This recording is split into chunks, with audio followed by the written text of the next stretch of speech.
émission Nabino a vous la parole et différentes chaînes Oyo Tozo Yambalelo émission ils allaient habitués na ba plateau na biso télévision même na ba chaîne YouTube na biso mais le loto kiti libanda awa kosa l'émission parce que actualité za ko obligé biso boyebi ka l'écran ko azali mieux placé to meka kosola na par rapport ya actualité to kolobela mingi sur le plan politique to ko fana sur le plan politique to fana pe sur le plan économique et to fana par rapport ya accord est signé avant les 30 juin. Est-ce que c'est important? Est-ce que c'est significatif par rapport à l'accord signé entre la République démocratique du Congo, États-Unis et Rwanda kuna na Maison Blanche? Tozo solango indépendance banda tozo indépendance tino lelo oyo o nini Congo bénéficier de koko retenir na nini. Lelo sur le plan économique batu nyonso baza ko décrier économie na biso ezali ya bapaya économie na biso toza nyonso zo taka banda cause majeure nini sali pour que l'économie na biso ba paya ba koma ko gérer biso ezali par rapport à la thématique na émission lelo nazanga moko tenir en plateau Dieu merci bien ba fils de l'homme de la vous la parole nazali accompagner na ba concert na ngai otozo ko partager na bango plateau et na kolinga bango moko ba se présenter ngai c'est Dieu merci bien ba fils de l'homme présentateur de l'émission à vous la parole Natiki Ndeko à se présenter. Voilà, mesdames et messieurs, Mbote Nabino Bipaignan Sobozoa, Mito Pebozu, Libakou, Yarolanda Bisso, partout dans le monde entier, la Pessibino Mbote. Alors, vous nous suivez de partout, mesdames et messieurs, Kandenge, ton frère n'a dit merci bien, Baouti Kolobayango, Awalelo Toyoko Koutana pour parler de la République. Alors, aujourd'hui, c'est le 30 juin, mesdames et messieurs, l'indépendance, 65e anniversaire, Yamboka Nabiso, de 1960, Kinolelo, 2025, 65e anniversaire. Nous sommes là pour en parler à caractère mathématique, politique, économique, diplomatique. Alors, depuis 1960, le 2025, alors mesdames et messieurs, alors vous l'avez bien remarqué que non, tozali na acteur politique tozoela kibino po ete ayeba komanyola kobeta masolo comment est-ce que ebandaki ezokende wapi apui nini ememelaki biso. Voilà mesdames et messieurs nazongisi maloba epai ya Dieu merci bien. Merci beaucoup. Tozanga mon côté na plateau de Tolobi. Tozali na Benjamin, oya zali na ba casquette belé, azali mona suka, toye baté pourquoi ben akemi mona suka, azana ba casquette belé, le lo oyo parlementaire debout communicateur ya président de la République qui na ba casquette mosusu. Mona mboka Benjamin, bonne santé. Qui m'ezali bonne fête de l'indépendance na bino. Bonne fête de l'indépendance na ba congolais surtout oyo baza kolanda biso 65 ans après le Congo et je suis sous moi espoir. Yango vraiment je suis très content il y a ko célébrer na bande ko suma kolanda biso 65 ans il y a indépendance ya mboka na biso et tikangai na souhaiter yango spécialement na le garant de la nation, le garant de bon fonctionnement des institutions, le président de la République. Bonne fête de l'indépendance naïe. Ezali journée indépendance naïe, journée indépendance. Le lo oyo tozo fêté 65e na biso ya indépendance. Ndeko Benjamin, donc on retenir nini par rapport à 65e oyo Congo est avancé ou bien Congo est reculé par rapport le 65e indépendance. Bon, 65 ans après indépendance, il y a des avancées significatives à Congo. Alors, il faut développer la carte d'émission selon le secteur où tu as évolué, où tu quittes. Mais en bleu, il y a eu beaucoup pour les salariés pendant 65 ans. Bon, 65 ans après indépendance, il y a des avancées significatives dans le Congo. Alors, il faut développer la carte d'émission selon le secteur où tu évolué. Kitty. Mais en bleu, il y a eu beaucoup au salami pendant 65 ans. Je ne saurais pas définir Malamoko s'il y a plus des avancées ou bien il y a moins des avancées. Et au dépend de la mituna burutuna ngai, dans quel secteur de la vie, on peut dire que non, ça on a développé et dans ces points ici, on a redressé. Nous de 1960 parce que nous devons tourner là parce qu'aujourd'hui ils allaient 65e anniversaire bato esengeli ba comprendre comment ça va débuter na banani bazaki ba acteur majeur. Alors nga question nanga ezali boye. Alors nini oyo elekanaki autour to pe nini salaki enjeu politique nini elekanaki autour ya assassinat ya Patrice Emery Lumumba de 1961. Merci beaucoup, c'est une très bonne question, Maman Davina. Les gens doivent retenir quoi? Les gens doivent retenir que le plus grand problème que nous avons au Congo aujourd'hui est qui autour du leadership. Alors, leadership na mo cannabis et zali parmi babiloko oyo to bunani na yango parce que na Congo zali ni au mona que Maman Davina na to sali likambo yo lingo zaka yo mokonzi yo lingo zaka yo boy. Alors, l'assassinat ya Lumumba c'était un révolutionnaire. Alors, Lumumba a zalaki na une longueur d'avance par rapport à la vision au RDC, il fallait ezala. C'est ce qui a poussé que Mamindele bamona que non autour ya mutu oyoyo ça ne pourra pas marcher par calcul na biso douana politique parce que le plus grand problème c'était quoi? Le Congo devait obtenir l'indépendance politique et non l'indépendance économique. Alors, pour Lumumba, c'était que non, on devait obtenir l'indépendance économique. C'est ce qui a poussé le blanc Bassani, Babomaye et va faire endosser responsabilité et pas la mission congolais, mais gloire soit rendue à dire que non, vraie histoire ya Congo et comme à Bruxelles et comme à RDC. Voilà pourquoi biso pelelo to beta lisolo ya Lumumba ici na RDC pour te corriger ma modèle ou le maman. C'était Azaki na Jamouké. À l'époque, Lumumba Azaki leader à cette époque-là. Non, Lumumba était devenu plus populaire que Bato Bazadé dans la parti politique. C'est ce qui a poussé qu'il y avait aussi un soupçon où il y a jalousie. Parce que dans mon cannabis, pour mieux diviser les Congolais, même déjà dans l'esprit à tribalisme.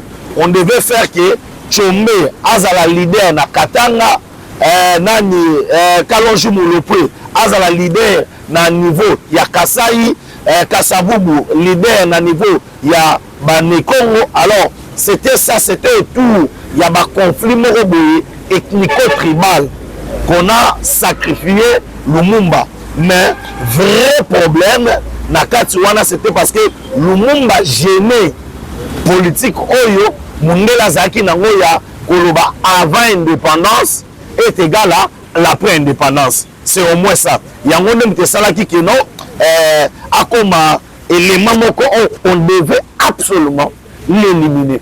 Mais les locaux autant va PC héros national. Ça c'est ça d'accord? Non, babena gaye moko père et indépendance c'était aza parmi. Mais il est Azal le figure emblématique. Au moins, tu vois, dans le lissano, surtout. On peut saluer exemple, au moins, que Wenge Zala ou Zala, mon mona que Nandengo minimiser, mais surtout, la libère, parce qu'elle a mis balé, et ça, oui, la JB. Alors qu'on y a une époque, il y a eu 13 parlementaires, mais il y a une figure emblématique dans les 13 parlementaires, c'était ce qui est de Moulumba.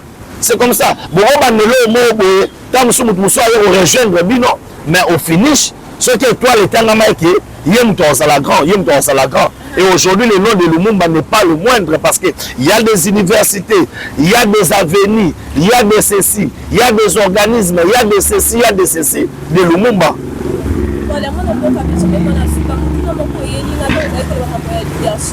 Alors que pourquoi les Congo ils indépendants, mais ils allaient toujours sombrer dans la crise politique depuis 1960.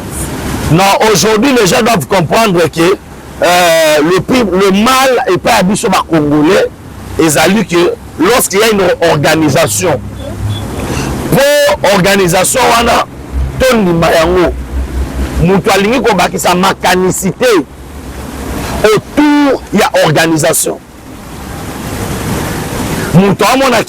Lorsque ça va réussir, tu sais que lui-même tu as gagné. Lorsque Kosimba va accorder victoire, lorsque ça va marcher, on dira que c'est Tshisekedi qui est à la base de Makamounio Soto. On ne veut pas apporter ce que nous devons cesser, nous, la classe politique, on doit cesser de parler de moi seulement, mais on doit arriver à parler de nous. Il y a un monde il y a plus de 5 quelques partis politiques. Pour tout le monde dans le monde, pour Simba, il y a un monde qui a une élection, 20 000 candidats pour 500 sièges. Pour nous, tout alors, c'est quelque chose et ce que nous déplorons, et ça que l'homme congolais, nous devons faire l'effort d'accepter le frère et sœurs au bazo kamba pour apporter maïe na biso autour. Il y a vision, il y a mutu moko boy qui kolukara ke kozalaka ngai. Il y a aussi même dans l'église. Parce que je parle de Congo depuis 1960, même dans l'église de l'eau. Nous remercions mon pasteur adjoint à mon non, ngai fona zalakaka na leki azote ya wana. Nous avons l'église moko ezali na 500 membres. Bakabwana ta 10 fois. Mouto a préféré azanae pasteur, il y a 30 personnes pour un leader. Alors il y a un sérieux problème, il y a crise.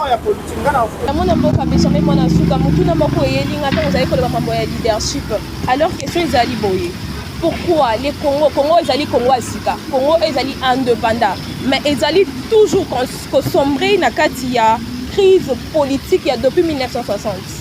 Non, aujourd'hui les gens doivent comprendre que le mal n'est pas à biso ba congolais, ezali que lorsqu'il y a une organisation.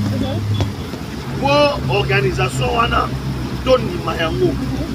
Nous doit ko bakisa mécanicité autour de l'organisation. Nous avons que lorsque ça va réussir, tu sais qu'il y a gagné. Lorsque Kosimba va accorder victoire, lorsque ça va marcher, on dira que c'est Tshisekedi qui est à la base de Makamounio Soto. On ne veut pas apporter ce que nous devons cesser, nous, la classe politique, on doit cesser de parler de moi seulement, mais on doit arriver à parler de nous.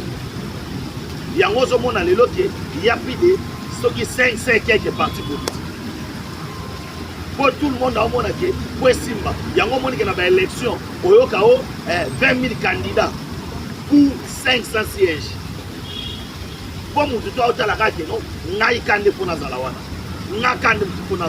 Alors, c'est quelque chose qui est ici et c'est que nous déplorons. Et ça que l'homme congolais, nous devons faire l'effort d'accepter le frère et sœur au bazo kamba pour apporter maïe et nabiso autour. Il y a vision, il y a mouvement qui est pour Zalaka Ngai. Il y a aussi même dans l'église. Parce que je parle de Congo depuis 1960, même dans l'église de l'eau.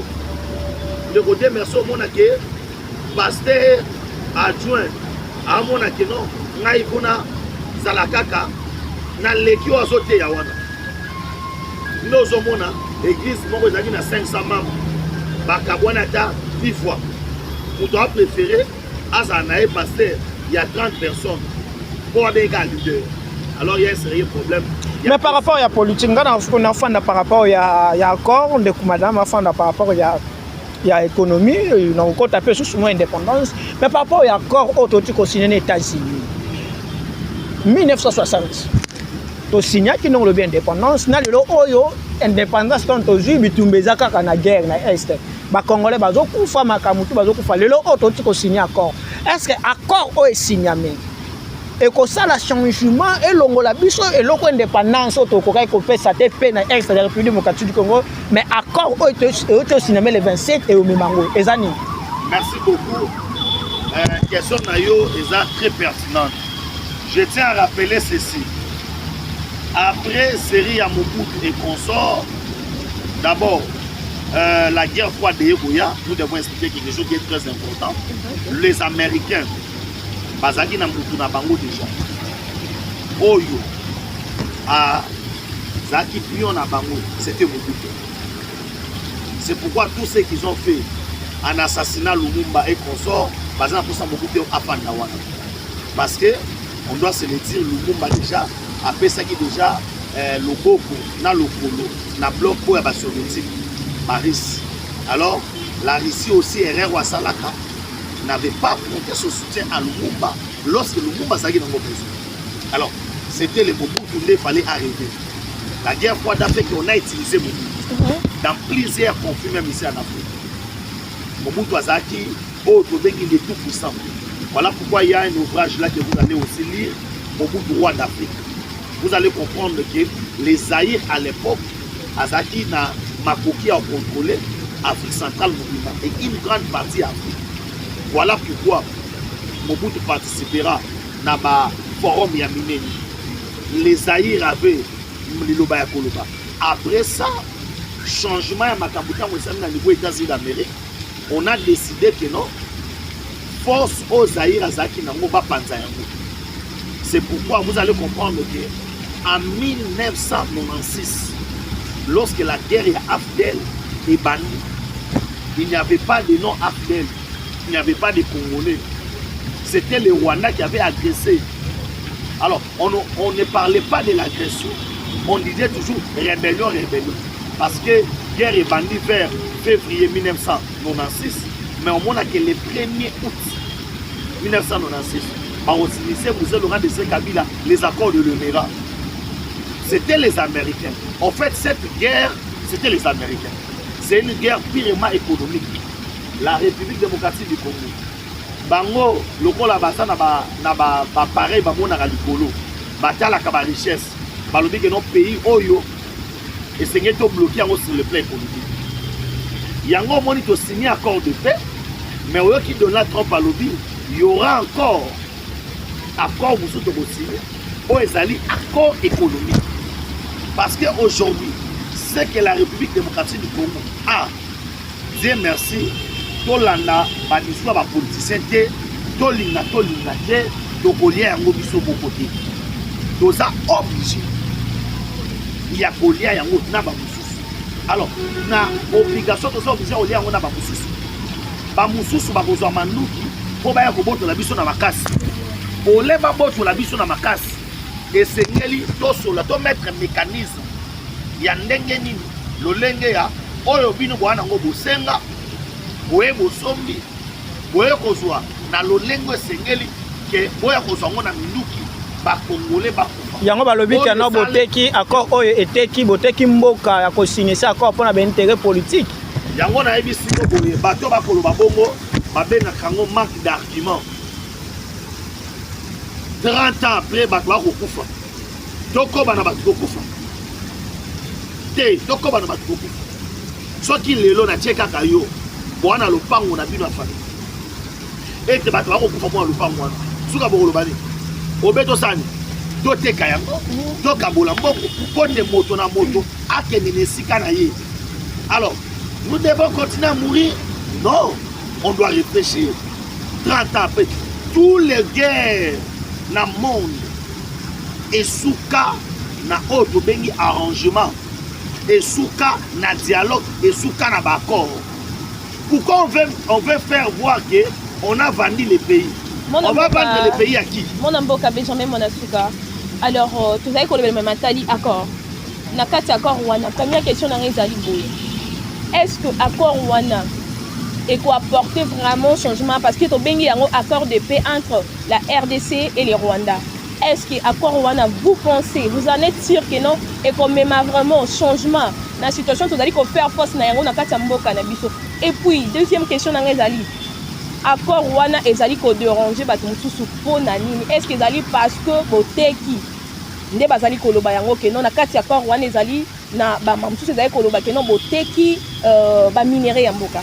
Merci beaucoup Bapanzi Sango. Na éviter son nation c'est la motuna.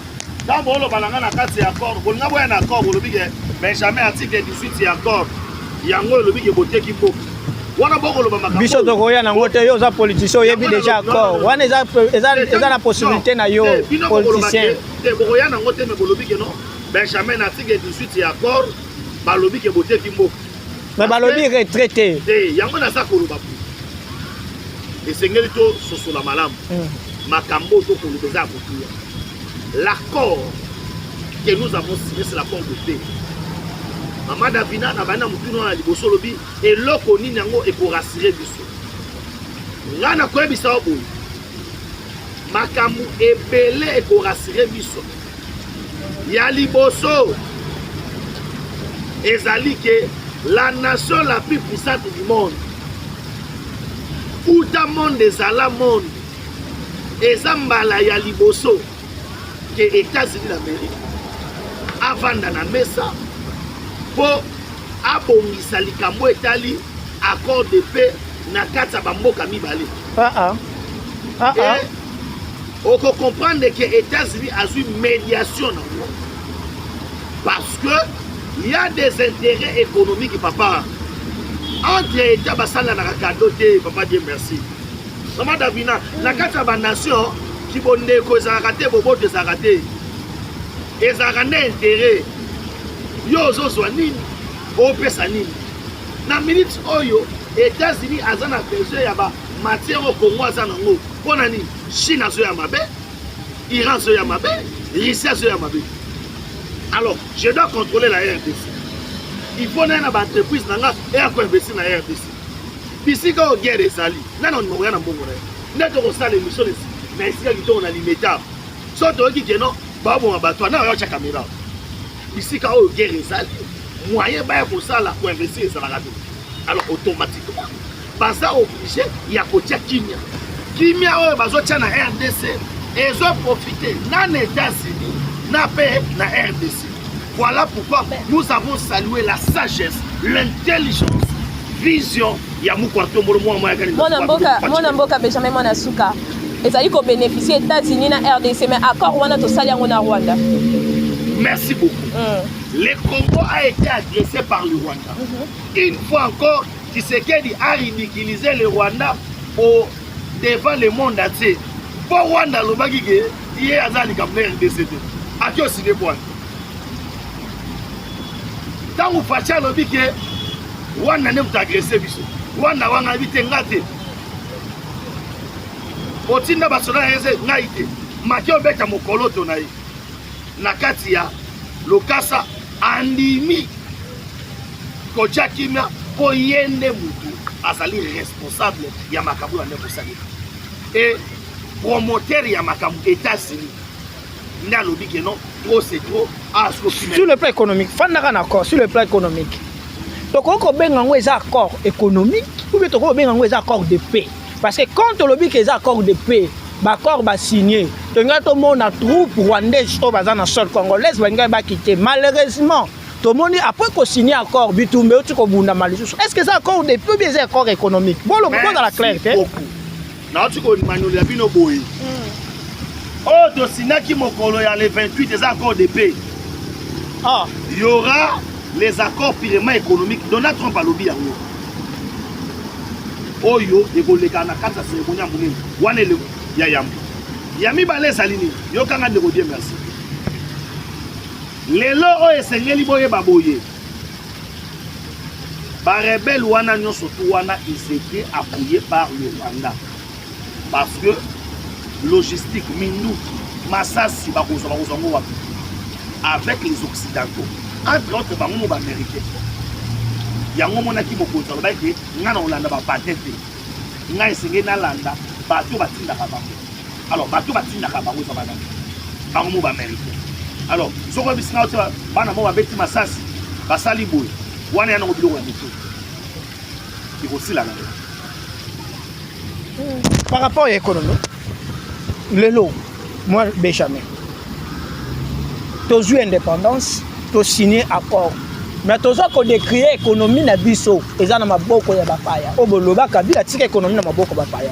Et tant qu'attaque politique, et Sengali ko ça la mine sur le plan économique, pour que l'économie na biso ba Congolais, ils ont pas na biso parce que 65 ans déjà, mécanisme nini proposition nini ko pesa pour que économie lelo ezonga maboka ba Congolais na peso matondi mingi po ete économie na biso ezonga na maboka ba Congolais esengeli ba Congolais ba travailler esengeli to travailler tosangisa nanu mayela bato mosusu tosala na bango elongo na nsima nango malembe to mettre ba mécanisme en place ya koapuye bakongole na nzela ya kotekisa bango babongo mpe bakongole baya na baprojet oyo ekorendre bango bamillionnaire nde okomona mokonzi ya mboka kobundana kosala bamillionnaire ya congolais olobi mokonzi ya mboka obundana na nini nalobi boye mokonzi ya mboka akobundana kosala bamillionnaire lokwa congolais ni yango akomi da millionnaire sitelenga ata moko ok ntango ozotuna nga lokola congolais nini yango akomi millionnaire nakoyebisa yo ke lorsque babandaka kotonga eloko eza na mokolo moko te nde bakofina boye nde congolais nakomi millionnaire so otie lelo na fpi otie lelo na project omona ke ya des entrepreneurs congolais oyo l'état congolais moke akoapuye bango na bambongo po basali bakolisa bombongo na bango. Ce n'est pas du jour, on se réveille pas, on fait pas une affaire aujourd'hui le beaucoup millionnaire. Ça se fait pas. Et ça m'a bon côté. Alors, dans plusieurs secteurs aujourd'hui, vous allez voir qu'on fait l'effort et que partout quand même pour relever dans ma capacité. Il y a un moment qui m'a pas sous-potence, parce que ça uniquement ils n'avaient pas Congolais. Mais là où les Congolais nous devons réfléchir, c'est qu'il y a un avantage. Na kemi net na secteur milieu na fula ka parenthèse lo lobi na bisoko to sanga na Dieu merci maman Davina tout ça la coopérative to senga mikanda to zwa carré to na exploiter biso to sali coopérative wana to kamati mu canal to tekeli chinois bel so $1 million to kabol biso misato to lie mongo wana chinois aussi abandi ko salsa bande ko na Congolais musala passe na mi au pesa kota mokonza mboka so balimaka nga minere wana biso to nini eloko bana mboka bobo mango pona nini o tala makamikana biso yango mais na sima nango chinois bata chinois koya po sala akoya po sala exploitation artisanale akomi ko sala exploitation industrielle kota. Alors les Congolais nous devons aussi réfléchir nena sa kino crise à leadership to luka eloko ni to senge to sala lelo ba jeune fille wana Congo ce qui est là, va faire 7 ans sous bâtir les $1000.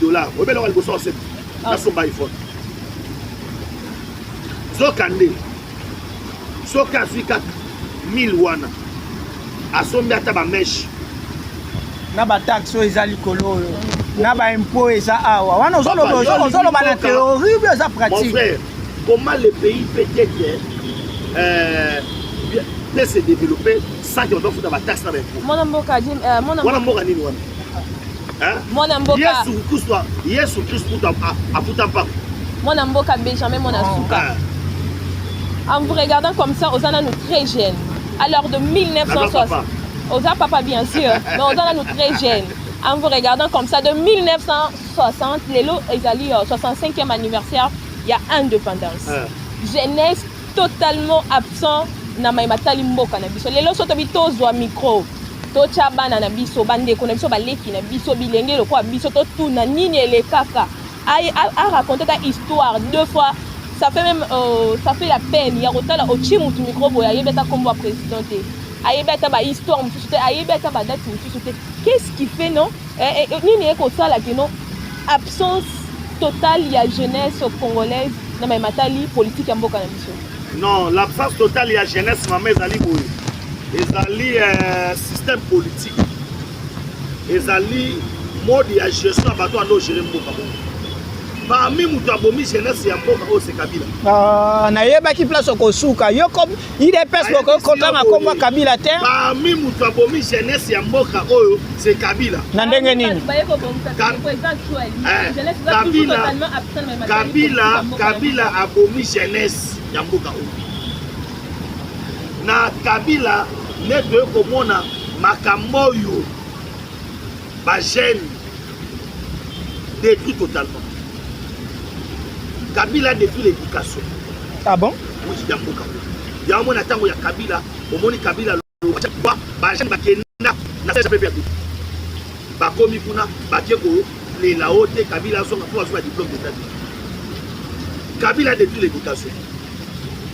Il y a Bachel. Et Kabila est aïe na ba futilité. Natango ya Kabila ndeba komi côté Kadiamba. Lokola pouvoir. Ba mécanisme nini boté en place. On a boka Benjamin. Ba kuiso to resaki ba tata ba 50 ans ba mela yango. Ba komi ko mela ko ba chaîne. Bino tango bozu pouvoir ba mécanisme nini boté en place pour na ko reconstruire jeunesse wana parce que ça totalement. OK. Le chef de l'État a ressuscité les projets, a ressuscité le service national. Lelo oyo na Kasai et pas maman Davina masango komi champura et lo kwa boko lobela ngote lelo oyo grâce ya Fachi bana oyo babenga maki bakuluna bakomi ba chaîne bâtisseur dans les projets 55 territoires 65% ya ba bâtiment ba école bana ndi bato ba sala ba banc bazo boko la bangombe bakomi bayekoli kokumba train bana wana apesi jeunesse espoir. Aujourd'hui c'est le président Oyo nakati même ya gouvernement il a pris quand même ozwa bakete ya ba jeune Oyo bayebana kate baza na majorité minka ya pouvoir lelo posa musala foza kana IDPS bayebana kite. Lelo, je ne suis pas dans des colorations politiques. Non. La coloration politique. Il n'est pas dans la coloration. Je ne suis pas dans moi aujourd'hui. Mais nous sommes dans ça là, dans la coloration politique. Mais je suis membre d'un parti politique qui est l'UDPS. Cadre dans mon parti. Je suis de l'UDPS. Alors, j'aimerais que nous puissions réfléchir au Congo. Oui, tu dois réfléchir. C'est tout le côté de mon tour. On a évité à Wanobango, Kokanote, Zamabé, toi qui en as besoin. Parce que je suis un acteur politique. Je suis fier d'être membre de l'IDPS. Parce que l'IDPS aujourd'hui, 30 ans après, nous avons réussi à mettre fin à la guerre. L'IDPS aujourd'hui a pouvoir 16 milliards de budget. L'IDPS aujourd'hui a pouvoir la gratuité de l'enseignement. 16 milliards de budget n'a bénéficié d'ango. Population de Yobino. Biso Congolais doit bénéficier d'ango. La gratuité de l'enseignement. Couverture universelle de la santé. Projet 55 territoires. Barrage par-ci par-là. Ozana mutuka na yo poko ma awa tikingasa ni fosa la 3h du temps. Ozana mutuka na poko tazana njele zate na 16 milliards. Ozotonga banzela ya béton. Mwana mboka de merci mangana. Omoni na mwana mboka Daniel Bumba, ozotonga banzela ya béton ya musuni. Pour mikolo nazobenga ebongo Daniel Bumba ya béton ya musuni. Ngana bakiselo pour te dire quoi? On est en train de reconstruire ce pays qui a été détruit pendant plus de 50 ans. Et Bisotoye, Kotonga Yango. Alors ça prend le temps. Aujourd'hui, na kozo mutu kanangai na longwe awati na lekika moshana ke devait Kananga. La route Kananga, Kalamba Mouche bazo sala, Mouchima et Kananga bazo sala, route Kamako, Chikapa bazo sala. Il y a plusieurs routes. Oyo lelo et comme développement. Alors aujourd'hui l'IDPS au pouvoir. L'IDPS au pouvoir na bakiselo ba détournement na ba détournement faut ko bakisa pe comme ça. Détournement. Ba détournement na ba détournement na institution l'État. Oye ba détournement na tango ya UDPS parce que on a mis le mécanisme en place comme il y a contrôle quoi ba un chef oyo lelo toza ko binisa ba to ba sama. L'IDPS au pouvoir et ça blanchisserie. Place au Mouta Salimabé, on parle à l'époque de Kabila qui pouvait venir dire membre à PPRD, à Kolobana, membre à PPRD, Moussoukenon, à Ibi, Babo Mayo. Mais aujourd'hui, si, je dis bien si, l'un de nous, à Salimbeba, et que nous constatons qu'à Salimbeba, c'est nous, Bisson de Bataliboso, on doit alors c'est pour te dire qu'il y a des autobengi évolution par rapport à notre salaire. Pardon, maman. pesanga différence de 1960 na Kabila Mobutu Lumumba Mobutu Félix Kabila. Différence sur le plan social, sur le plan économique, sur le plan sécuritaire. Sinon, Yosso Balobi Benjamin peut s'abreuver sur le plan économique, sur le plan social et sur le plan sécuritaire. Nani yango salim bien entre Natekara Lumumba d'abord Kassavubu, fait Mobutu, Kabila le père, Kabila fils et Félix Antoine Tshisekedi. Nani yango salim malam oh ba Congolais ndé bolanda biso les 31 ba ko retenir la mémoire na ba. Merci beaucoup. Autour nangai question est très vaste. Contexte c'est à mon côté. Basu moka na lolenge mon côté. Odomon. Makambo ça ndenge mon côté. Mais époque c'est différent. Mais Kabila na Félix Kabila a eu pouvoir malgré l'assassinat Mobutu ya musée mais Kabila a eu élection ma pour en 2006. Tout ça a différence. Kabila na Tshisekedi on comparer par moto. Nani? Kabila za Mobutu. Tshisekedi za Mobutu. Ah. Et on comparer par moto. On a noté au cas de mission. On a pas différence. Non, on fait cette différence. Na bandi d'abord. Na okaba batanga kamini. Papa Dieu merci. Kabila a eu pouvoir na mboka oyo. Obi $1 zana valeur à combien? Ogoye. $1 zana valeur à combien? Ni tout n'est dans les pas biso. Tout ça calcule on arrête m'appelle. Na lobby boye. $1 na à l'époque ils a kana valeur il y a 25 francs. OK. 25. Atiki on a combien? Bino bo commission on a combien? C'est la côte. Atiki yango na 209 centimes. 25 à 900 $1. C'est que dans ce pouvoir. Les $, ils en ont 20 000. En termes de pourcentage, le salaire où ils ont déficit de côté fois 3. Mais il y a Kabila, ils ont fois 100. Kabila. Aïe, Namboka, à côté de l'IPA, 50 centimes, l'IPA, 50 centimes, 50 centimes, 50 centimes, l'IPA, 50 centimes. Kabila tiki l'IPA Namboka, na valeur il y a 300 francs, na 250. C'est que l'IPA est comme 500. De 50 centimes à 250 francs. Soit des atouts de transmettre à côté.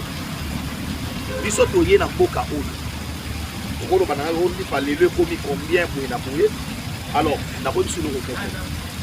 Avec la guerre en Ukraine, ici Kawapi, le bouc émissaire. Ça a blé belé. Donc, on a une crise à Covid-19. Mais on a pris régressé. Ça veut dire que c'est le plan économique pour comparer Kabila à Tshisekedi. Kabila a tiré les soldats à combien? Il y a salaire, il y a son travail. Les soldats ont pris des guerres, il y a $500. Même à l'époque, on a dit ça là-bas. Pour le Bénin, on a dit ça là-bas. Hôpital, il y a Kanchachi. Kabila a tiré en tente. Le roi n'a pas de ça. Les lots, président, moi, en Afrique, il va y retraiter. École ya Kanchachi. Cantine ya Basuda. Lelo ba mo tonga teni et pas na mboka na kapo de awa. Ça il n'y a pas match. So na bandi ko so ngina ba secteur. Mais quand on lobby bongo, quand na ba secteur na économie. Kabila tiki mboka ya munene bodo sanga ballet gymnaste oyo compétition basket et robeta. Ça va beaucoup de la compétition et ça va en Brazzaville et ça va en Cameroun. Mais aujourd'hui, nous avons plus de 4 salles couvertes. Nous on a Mbokaye. Dans un restaurant, il y a un sportif, il y a un sur le plan armé, sur le plan armé, t'es na kimate. Donc comme nous sommes dans la souka, sur le plan armé. Nazo choma loba. Sur le plan armé, Kabila, ah là là, Kabila sur le plan armé le biwana. Na 2013 M23 bando beta mato livre le bac à 6 on a bic. Na économie, Kabila.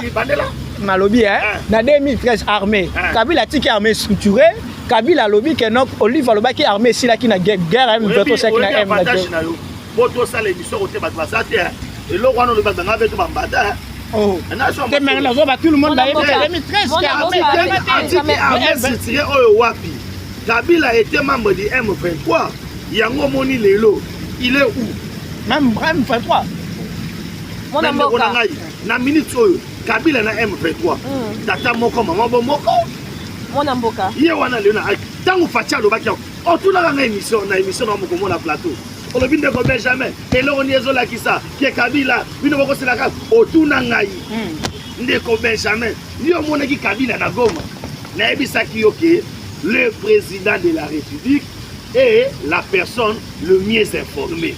Voilà, mon amboka. Le col a la personne le mieux informée.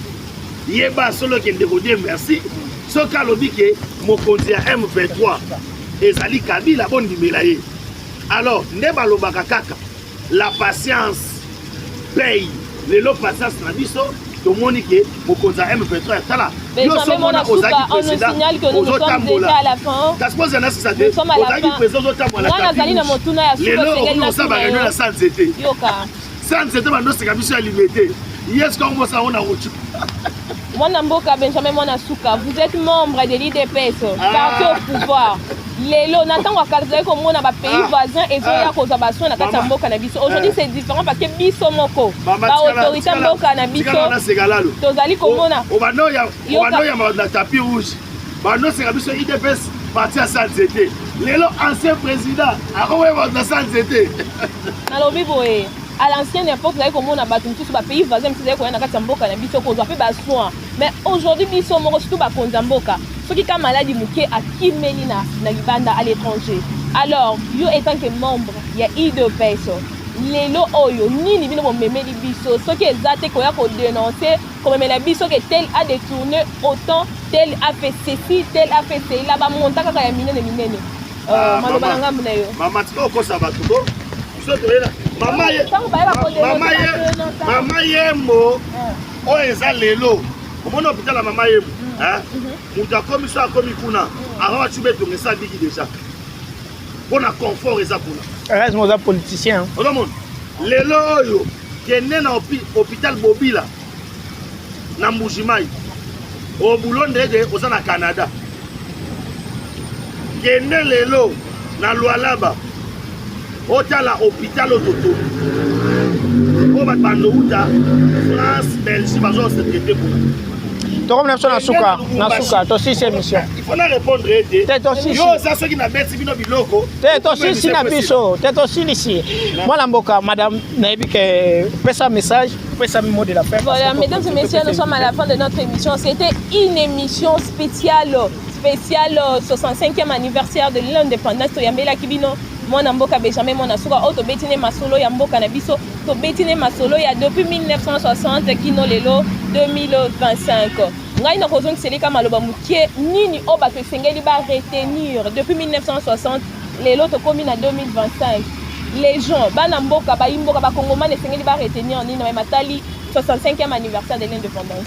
Merci beaucoup na bana mboka nyonso ba la biso na resa bango bo le président Félix Antoine Tshisekedi Tshilombo à Silisi guerre, oh, il soutient pendant 30 ans. Cela veut dire, dans 65 ans, il y a indépendance, 30 ans pour nous, on a pu décrocher cet accord historique. Oh, on a été manipulé. Mais, grâce à leadership, il y a mon contemporain qui a fait du Chiloko, aussi à nous. Et aujourd'hui, l'indépendance économique est bandeko bakongole komona ba entreprise ba merkia lolengi na lolengi komona monsieur McDonald aoya na Congo monsieur Amer monsieur iPhone toutes ces entreprises là plus de 500 entreprises bazo c'est la fachi on va installer na Congo concernant pesa ba congolais yekola ko anglais parce que yango nde mutu kosunga biso dans les jours à venir. Naba Congolais ba biso la diaspora merci na bino. Merci parce que pour ça qui nous sala. Merci na basali na Nzambe. Plus particulièrement l'homme de Dieu, le DG Barnabé Mwakadi Moko, Oya DGI, l'homme qui incarne la vision du chef de l'État, l'homme de Dieu. Oyo, lorsque les Congo étaient en guerre, le DG Barnabé Mwakadi, dans cette église, l'apôtre, il y a une image de Zaliwan. Alobaki que cette guerre est aussi là. Tout le monde peut guerre et sili. Alobaki que Moko Zamboka et l'eau comme abe au commaté, Zamba Kobate la Pachi. Et Zamba Pambo, le DG Barnabé Mwakadi. Parce que non seulement dans cette église, mais il a pu soutenir le chef de l'État en mobilisant la recette. Dans le moment où il y a guerre, la DG était toujours au top. Et dans le peine à la Congolais, tous en activité, ils ont fait un impôt. Surtout fait un impôt, pour un impôt qui est de l'Iboso, et ça l'est. Merci beaucoup. Vous avez nombreux à Kolanda Bisso à travers différentes chaînes Bisso TNT, différentes chaînes YouTube, qui Benjamin, moi en Souka, Oyazali, Moko, il y a des communicateurs à IDPS, actualité au Bichaki Bisso indépendance, Tolobeli économie, Tolobeli et même actualité accord. Et je crois qu'il y a un Bisso à tout moment, actualité parce qu'il faut tout na bango, préparer pour émission tout na après avoir guerre. Et c'est au Congo, tout en étape ni. Donc on a une constitution. Ou bien ekosani parce que quand Moko Zamboka a signé mandat a signé nini oyo mandat n'est aussi la 2028 ça ba congolais ba yebi que l'élection fait ça en 2028 donc c'est la Benjamin to ça n'est sous émission maintenant mingi bozaki nombreux la biso ya Kolanda Bisso na ba différentes chaînes Dieu merci bien ba rediffusion 22h30 na chaîne RTVE et YouTube.